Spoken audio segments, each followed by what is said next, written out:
আজ বারো লোনের টাকা নিবো, নাহলে ওর বাল ছেড়ে দিয়ে চলে যাবো আমার। হ্যালো স্যার, আমি জাঙ্গিয়া লোন কোম্পানি থেকে এসেছি। আমাদের কাছ থেকে তোমরা লোন নিয়েছো। এমন করে বলছিস তোদের কাছ থেকে ছিনিয়ে নিয়েছিস কি বে? তোরাই তো দিয়েছিস বে। সেটা আমিও জানি, তোমরা টাকা ছিনিয়ে নাওনি, কিন্তু টাকা তো মানুষ ফেরত দেয়। আমি তো মানুষ না বে।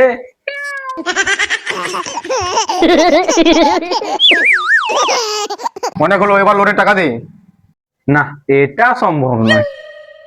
এই জন্য তোর মতন লোক দেশটাকে চুষে খাচ্ছে। হ্যাঁ, দেশ আবার কেউ চুষে খায় নাকি? তোর কাছে সন্দেশ আছে তো দে।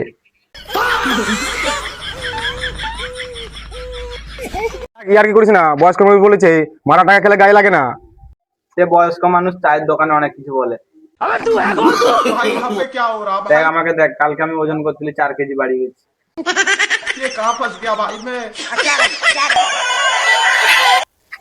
হে মারো মুসলমান, আমাকে কাকে পাঠিয়েছো, কার পাশে মানে টাকা তো দিয়ে কত দূরের কথা, এবার ভগবানকে তার মানে জীবনও দিবেনি।